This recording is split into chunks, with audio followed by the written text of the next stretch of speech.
हम इस समय मौजूद हैं लखीमपुर के औरंगाबाद जोड़ी बंगला में दत्ता कोठी के सामने। ये वो कोठी है जहां स्वतंत्रता संग्राम की गौरव गाथा लिखी गई। यहाँ बैठकर आजादी की लड़ाई के लिए तरह तरह की रणनीति बनाई गई। 12 नवंबर 1929 में इसी कोठी में महात्मा गांधी और कस्तूरबा गांधी आए थे। उन्होंने अपने तमाम स्वतंत्रता संग्राम सेनानियों के साथ बैठकर रणनीति तय की थी और चर्चा की थी। हम इस समय मौजूद हैं लखीमपुर के इतिहासकार डॉक्टर रामपाल सिंह के साथ।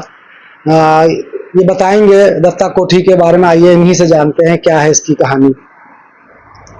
दत्ता साहब की कोठी जो है वो पीली कोठी के नाम से विख्यात है। पीली कोठी एक ऐतिहासिक कोठी है जहाँ पर स्वतंत्रता संग्राम से पूर्व अर्थात 20वीं शताब्दी के द्वितीय दशक या तृतीय दशक में यहाँ पर एक स्वतंत्रता संग्राम सेनानियों को और जन प्रोत्साहित करने और जन जागरण को जागृत करने के लिए महात्मा गांधी, उनके साथ JB कृपलानी, कस्तूरबा जी, मौलाना शौकत अली, मोहम्मद अली, कस्तूरबा बेन आदि लोगों को इस कोठी का आतिथ्य स्वीकार करने का सौभाग्य था।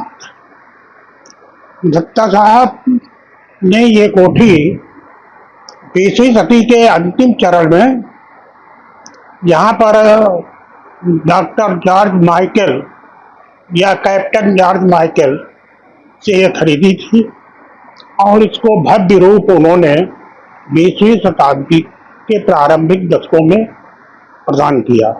दत्ता साहब की ये कोठी ऐतिहासिक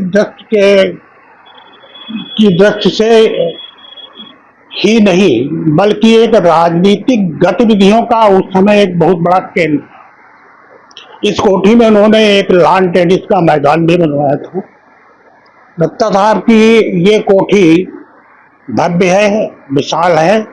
इसकी दीवारें लगभग 5 से 7 फीट की मोटी है और ये कोठी स्वतंत्रता प्राप्ति के पश्चात भी लोगों के नेताओं के आवागमन का केंद्र बिंदु रही है। दत्ता साहब के जीवन काल में, क्योंकि दत्ता साहब एक प्रसिद्ध वकील थे, उस समय 2 ही यहाँ के प्रसिद्ध वकील थे जो कायस्थ परिवार के थे। एक तो बाबू सीताराम दत्ता और बाबू रघुवंश प्रसाद इंद्र।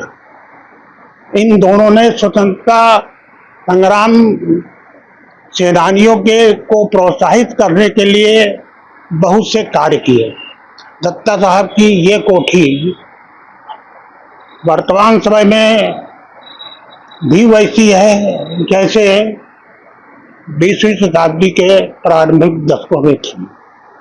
ये कोठी वास्तव में राजनीतिक गतिविधियों का केंद्र रही। अगर आप ये वीडियो YouTube पर देख रहे हैं तो हमारे चैनल को सब्सक्राइब कर बेल आइकन दबाएं और Facebook पर देख रहे हैं तो हमारे पेज को लाइक करें।